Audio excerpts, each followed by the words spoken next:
A Galactic Council War Report filed by Voruk Thane, Senior Intelligence Analyst, 3rd Arm Observation Division. Personal note, I did not ask for this assignment. I want that on the record. Let me be perfectly honest with you, because someone has to be. When High Commander Zelfa Voss handed me the assignment to observe Sector 7 Golrath, I laughed. Not loudly, mind you. I laughed the way a civilized Dranathi laughs, which is a slow, dignified exhale through the secondary nostrils while the primary nostrils flare in polite amusement. My subordinate Keddy Orn saw my face and had the wisdom to look at the floor.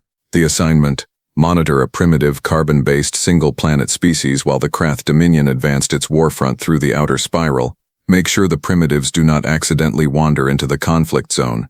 Keep them safe. Keep them ignorant. Keep them essentially out of the way of the adults. The species in question, the ones who called themselves with absolutely no self-awareness whatsoever, humans. I pulled up their planetary file on my data screen. I want you to understand what I saw. A species that had only recently, within the last few hundred cycles, stopped killing each other with sharpened metal tied to wooden sticks. A species that had invented nuclear fission, and then, rather sensibly from a statistical standpoint, used it on themselves twice before deciding that was probably too far. A species that, as of my briefing, had not yet left their home system in any meaningful capacity, had no shields beyond atmospheric pressure, no weapons capable of threatening even a low-tier patrol drone, and who spent a significant portion of their planetary output on something called reality television. I assigned Katie to write the preliminary report. She titled it, Sector 7 Golrath Primitive Species Watch. Expected duration of assignment, 6 standard rotations. She was very wrong. The Krath Dominion, for those reading this report who have somehow not heard of them, which would make you either very lucky or very dead, are not what you would call reasonable. They are a militarized empire that spans 43 star systems, operates on a philosophy of aggressive territorial expansion, and views any species below Class 7 on the galactic sentience scale as either a resource or an obstacle. Humans were rated Class 3. For reference, the sentient moss colonies on Pelva 9 are rated Class 4. The Krath had rated humans below thinking moss. I want to be clear, at the time I agreed with this assessment. The Krath's warfront had been pushing through the Golrath corridor for 11 cycles. The Galactic Council had been, in its infinite wisdom, arguing about it for 10 of those 11 cycles. By the time Commander Voss gave me my assignment, the Krath advance had bypassed 3 inhabited systems, absorbed 2 more, and was, by our best projections, approximately 4 months of human time away from entering Sol system airspace. Our plan was simple. We would make first contact with the humans, inform them of the danger in very calm, non-threatening terms, and relocate as many as possible to protected zones before the Krath arrived. It was, I told Keddy, a straightforward humanitarian exercise. Kale looked up from her screen. Sir, she said carefully, their internet is saying that the strange lights our preliminary drones left in their skies last month were caused by something called a weather balloon. Good, I said. They are not panicking. Sir, the weather balloon explanation is physically impossible given what our drones were doing. I know. They know that too, sir. They are arguing about it on a forum. One of them said, and I am quoting directly, "Lol, same government nonsense. Anyway, who's watching the game tonight?" I stared at her for a long moment. File it under socially non-threatening denial. Yes, sir. First contact, when it finally happened, did not go the way I planned. I want that noted as well. We selected a location based on careful analysis of human social structures. We needed a government official with decision-making authority, psychological stability, and enough security clearance to communicate what we told them upward through their chain of command without being dismissed as mentally unwell. We found a woman named Petra Vasic. She was a senior analyst for a human intelligence organization in a country called Poland. She had 17 years of field experience, 3 commendations, and a documented history of remaining calm in high-pressure situations. She was standing outside a bakery, eating something they call a padzki when our shuttle descended. I will say this for her. She did not run. She looked at our shuttle. She looked at her pastry. She took one more bite very deliberately and said, out loud, to no one in particular, "Well, okay then." Keddy, who was monitoring the contact feed from the shuttle, made a sound I had never heard a Dranathi make before. I believe it was what humans call a snort. Petra Vasic walked up to our shuttle. She knocked on the door. She knocked on the door of an alien spacecraft, like she was visiting a neighbor. I opened it. She looked at me. I am, for context, approximately 2.5 meters tall, gray-blue skinned, with 4 eyes arranged vertically and a cranial ridge that most species find instinctively intimidating. She said, "You're not from around here." "No," I said. "How long have you been watching us?" "A while," I admitted. She nodded slowly. "And now you're here because something bad is coming." I blinked all 4 eyes at once, which among my people is an expression of surprise. "How did you know?" She finished her potski. "Because nobody shows up in person to give good news." Petra Vasic turned out to be the single most useful human I encountered during the entire war. I want to give her full credit in this report. She absorbed our briefing in 47 minutes. She asked 22 precise questions. She cried once, briefly, when we showed her the scope of the Krath advance. Then she wiped her face, straightened her jacket and said, "All right, what do you need from us?" I said, carefully, "We need you to evacuate as many of your people as possible. We have transport capacity for approximately 600 million in the first wave. Your global population is 8 billion. The mathematics are not, I am afraid, favorable. We can protect the evacuees, the rest." I let the rest hang in the air. Petra was quiet for a moment. "What does the Krath Dominion want with Earth?" "Resources," I said. "Your planet has an unusually high concentration of several minerals critical to Krath military production, and your species Class 3 rated would be processed as a labor resource." "Processed," she repeated. "It is the Krath word," I said. She stood up. She walked to the window of our shuttle. She looked down at her city, at the lights and streets and the small shapes of people moving through their ordinary afternoon, completely unaware that an empire was 4 months away from arriving to process them. Then she said something I have thought about many times since. She said, "You should tell our military."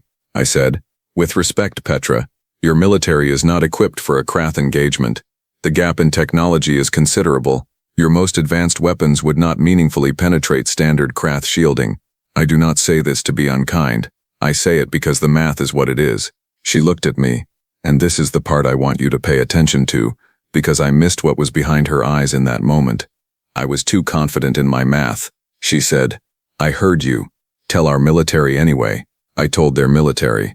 I will not pretend I was not slightly condescending about it. I presented our full technical briefing to a room of 12 human military commanders in an underground facility in a place called Ramstein.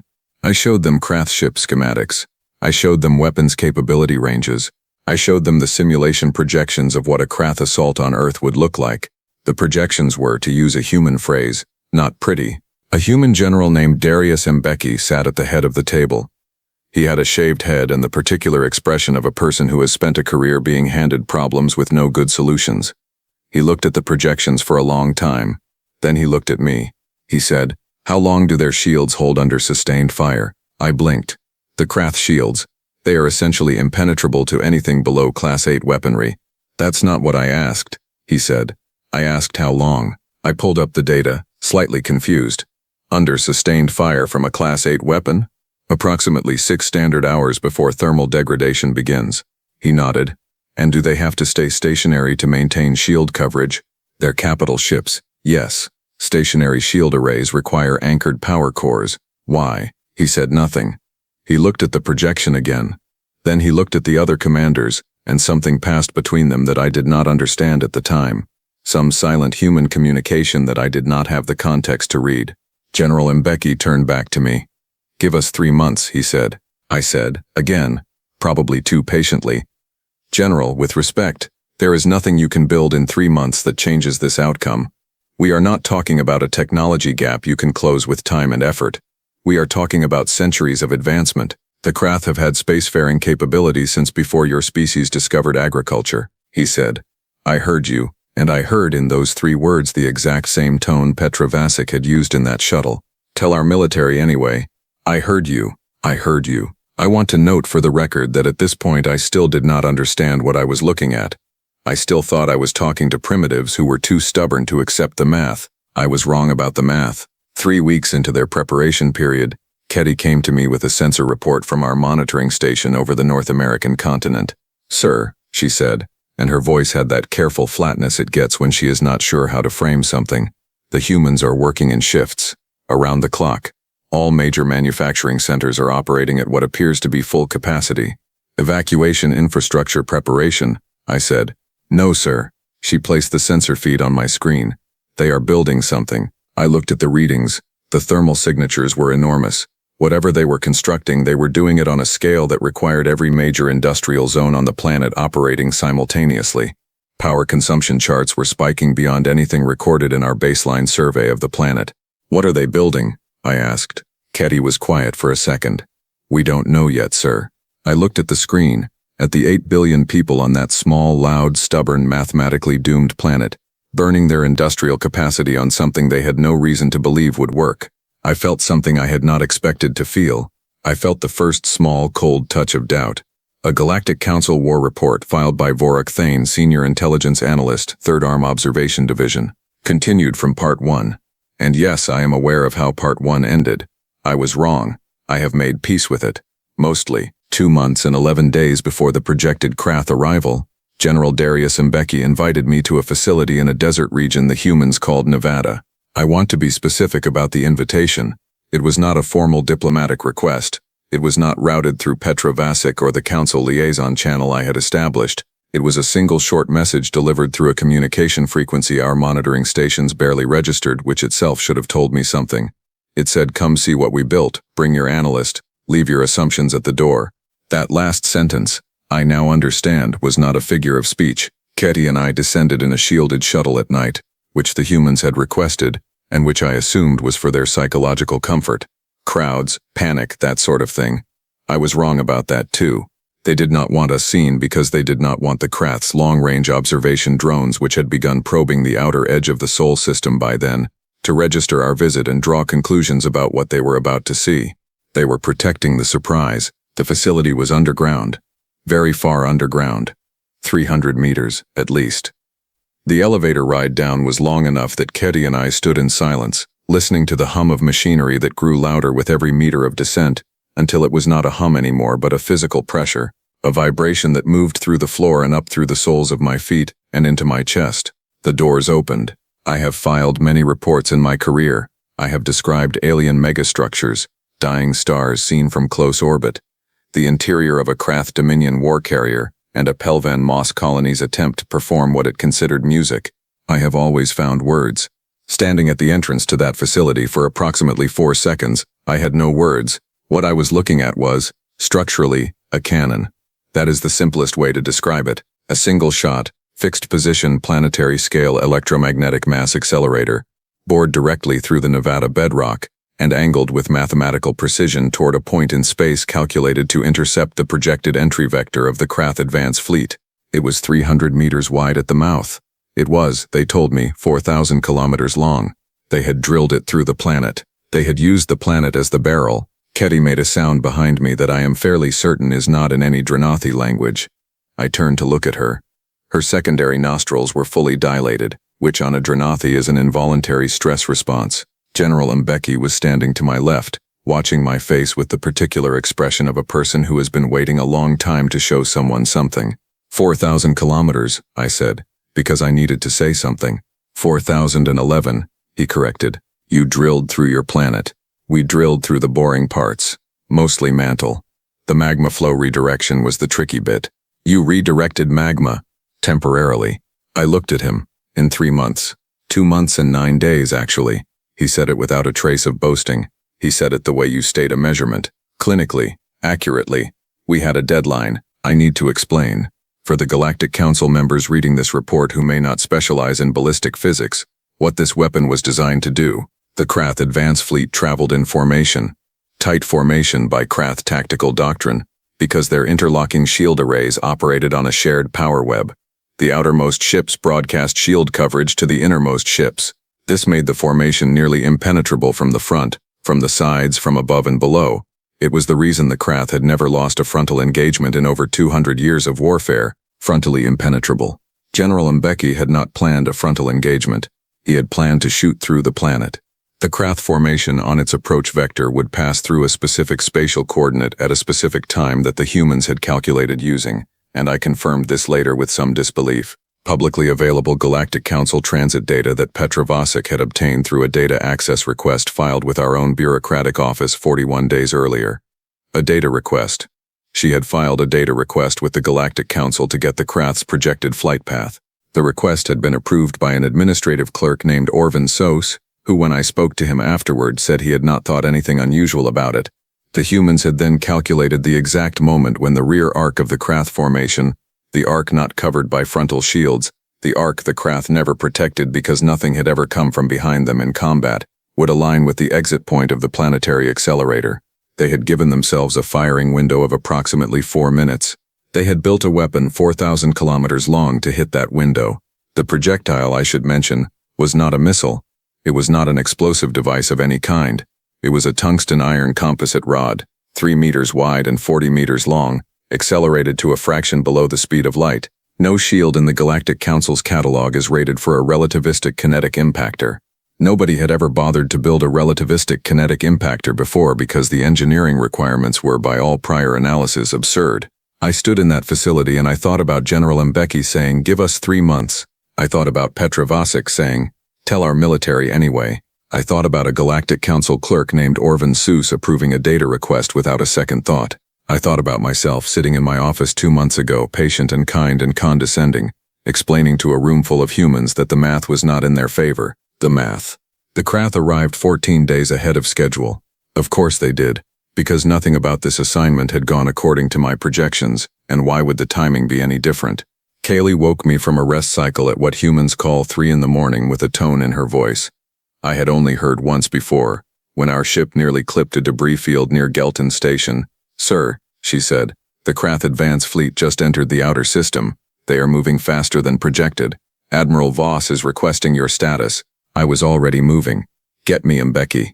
"He is already on the line, sir." General Mbeki's face on the screen was calm, not the frozen calm of fear, the functional calm of a person running 1,000 calculations simultaneously and choosing not to waste energy on the ones he could not control. "We saw them," he said. "We're adjusting." "Adjusting," I said. "The firing window was calculated for 14 days from now. The alignment is different. The geometry is different." "I know. Your team can recalculate in time." He looked at me with an expression I had come to recognize. The expression that meant he had already done the thing I was asking about, and he was too polite to say so. "We recalculated 40 minutes ago," he said. "New window opens in 6 hours. We have a problem though." "One problem?" I said. It came out more pointed than I intended. The corner of his mouth moved. "The Krath are broadcasting. Wideband signal. All frequencies. You should hear it." He put it through. The Krath broadcast was in Dominion Standard, which I speak fluently. It was a standard Class 3 pacification address, which is the Krath's formal way of telling a pre-contact civilization that it is about to be absorbed. It was very official, very procedural. It listed the rights the humans would retain, which were few, and the obligations they would fulfill, which were many. And it ended with a phrase the Krath used in every pacification, delivered in the flat, bored tone of a species that had said the same words to hundreds of civilizations before. "Resistance is noted and disregarded." Kerry was watching me. "Sir, the humans are broadcasting a response." I turned. "What?" "On the same frequency. Wide band." They responded to the Krath broadcast. She pulled it up. She looked at the translation. She looked at me. "Sir, I am going to read you the full human response, and I want you to know I am not paraphrasing." "Go ahead," she read. "Thank you for your message. We have noted your terms and considered them carefully. Our response follows. Please clear the area behind your fleet." That was the entire message. 6 words of acknowledgement, 3 words of response, 1 instruction. Please clear the area behind your fleet. The Krath commander, whose name was Vorath Geln, and who had conducted 42 successful pacifications in his career, broadcast back 17 seconds later. His tone had shifted from bored to something that might, charitably, be described as confused. He said, "What is behind our fleet?" The humans did not respond. The firing happened at 0442 Nevada local time. I was in the monitoring station above the planet. I had a direct feed from the facility. I watched the power readings climb for 6 seconds. A surge that briefly made Sol Systems' background electromagnetic noise spike to levels that I later learned confused 17 separate Galactic Council sensor arrays and caused a minor bureaucratic incident in the Third Arm Observation Division involving 6 misfiled anomaly reports. Then the rod left the planet. I want to try to describe this accurately for the record. The exit point was in the uninhabited Mojave region. The tungsten iron rod exited the surface at a velocity that turned the rock around the exit shaft to plasma for approximately 2 seconds. From orbital distance, it looked like a star briefly touching the ground, a thin, silent, white-hot line that existed for less time than it takes to blink. Then it was gone. It was already. in the time it took me to process what I had seen, 100,000 kilometers away. The Krath formation was 4 light minutes out. The rod crossed that distance in a little over 4 minutes. The Krath had no warning. There is no warning system designed for a relativistic impactor originating from a Class 3 planet in a pre-contact system. There is no protocol. There is no procedure. There is not even a word in Dominion standard for this specific situation, which is itself remarkable because the Krath have words for everything. The rod entered the rear arc of the Krath formation at the precise point Mbecky's team had calculated and struck the command carrier's unshielded aft section at a speed that made the concept of armor irrelevant. A Krath command carrier is 11 kilometers long. The impact released energy equivalent to what humans call a city killer event. The formation suddenly, without its primary shield broadcasting hub, lost interlocking coverage across 40% of its arc within 3 seconds. Secondary carriers began emergency shield redistribution. The formation broke, and then, because General Mbeki had apparently decided that one relativistic impactor was a polite opening statement, the second rod fired. They had built 2. I did not know they had built 2. This was not in any briefing. When I turned to look at Ked, she was staring at her screen with her mouth open, which on a Dranathi indicates profound cognitive surprise. He did not tell us about the second one, I said. No, sir, she agreed. Why did he not tell us? Keddy was quiet for a moment. Then she said, very carefully, I think, sir, that he did not want us to advise against it. I sat with that for a long time. The Krath retreat was not a rout. They are a proud species with a capable military, and they do not rout. They withdrew, methodically. 3 carriers were disabled.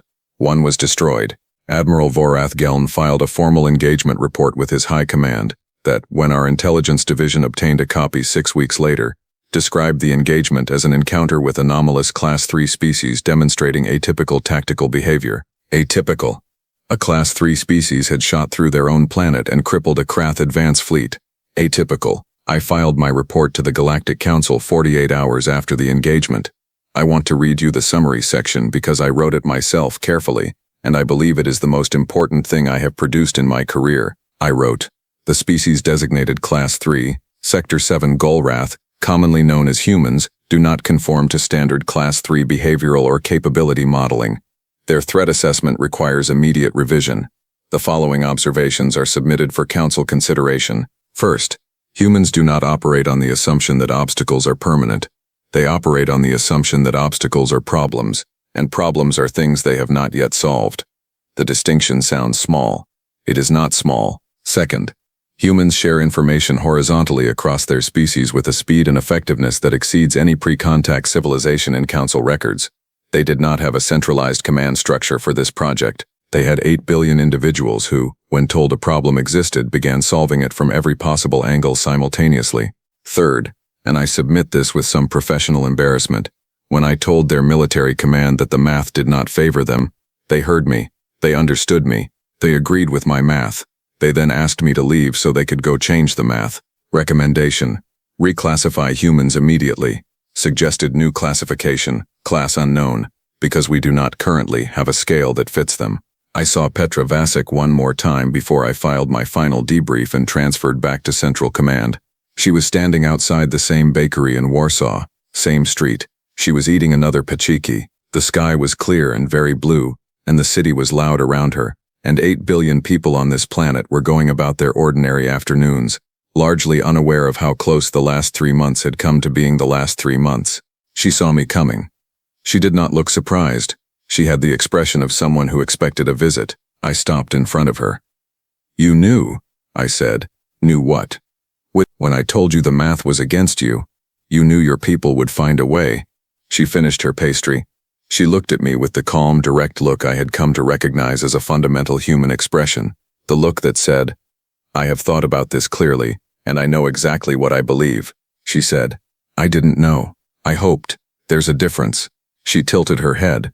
But also, we've been told the math was against us our entire history. Every time. Every single time. She paused. We're very bad at believing it. I looked at her for a long moment. Then I said, honestly, I think that might be the most dangerous thing about you. She smiled. Yeah, she said, probably. This concludes the official report. Personal addendum for the record filed by Voruk Thane, Senior Intelligence Analyst, 3rd Arm Observation Division. I have recommended to Admiral Voss that the Galactic Council establish a formal alliance with the humans at the earliest possible date. Not because they need our protection. I don't think they do. Because whoever is allied with them when they finally get bored of defending their own system and start wondering what is out here, I want that species to be us.